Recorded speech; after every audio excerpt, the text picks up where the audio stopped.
Médecine Augmentée vous présente cette semaine un nouveau dispositif d'éco-repérage dans la réalisation de rachianesthésie et de péridurale. Présenté au dernier congrès de la Société française d'anesthésie et de réanimation, ce dispositif d'échographie portable Accuro permet de localiser le point de ponction périmédulaire et la profondeur souhaitée grâce à la reconstitution de la colonne lombaire en 3D en temps réel. Un repérage pré-procédural pour un geste plus sûr et plus efficace. Explication du docteur Cyril Galazzini, anesthésiste. On positionne la sonde sur le dos du patient avec un gel qui permet de repérer tout simplement l'espace intervertébral initialement.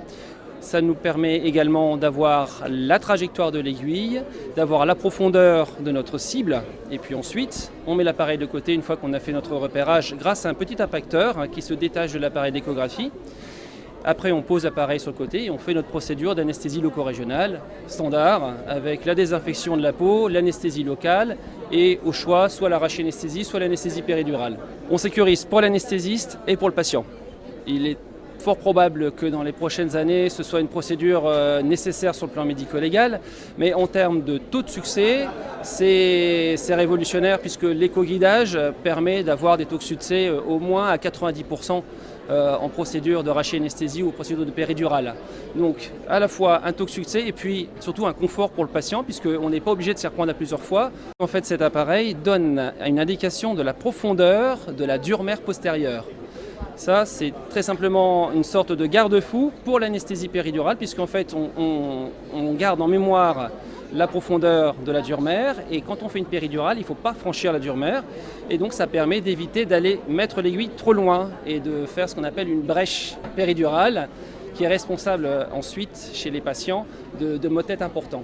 On a testé cet appareil, l'idée étant effectivement donc de vérifier si les données fournies par l'appareil d'échographie étaient corrélées aux données que nous avons constatées en réalisant la rachianesthésie. Les résultats, c'est que en fait, sur 38 de nos patients qui ont été testés, il y a 100% d'efficacité en une seule ponction. En fait, Il peut arriver parfois qu'il soit nécessaire de réorienter l'incidence de l'aiguille. En fait, pour 92% de nos patients testés, la ponction a été réussie dès le premier geste. On a eu très peu de réorientation. Les réorientations, c'est aux alentours de 2 à 4%. C'est très très faible en fait. Donc la procédure a été rapide, le patient n'a pas été reponctionné une deuxième fois. La rachianesthésie a marché et puis il n'y a pas eu de complications neurologiques constatées. Je pense qu'il y a un grand intérêt pour les internes en formation, pour la courbe d'apprentissage qui sera plus rapide, puisque obtenir en fait une image de la cible, comme vous avez pu le constater, c'est extrêmement facile. Il est aussi très important, je pense, à l'avenir de pouvoir utiliser cet appareil chez le patient obèse. Pour réaliser la rachianesthésie, on doit sentir les crêtes iliaques, on doit sentir à la palpation les épineuses. Les patients obèses, c'est absolument impossible dans la plupart du temps. Donc cet appareil d'échographie permet de visualiser directement, en temps réel, l'espace intervertébral et la profondeur de la dure-mère. Et puis chez les patients qui ont une pathologie du rachis, une déviation de la colonne vertébrale, soit en rapport avec une scoliose, soit en rapport avec une pathologie dégénérative, par exemple chez le patient âgé, là aussi il y a un intérêt particulier parce que la vertèbre est dans une configuration différente.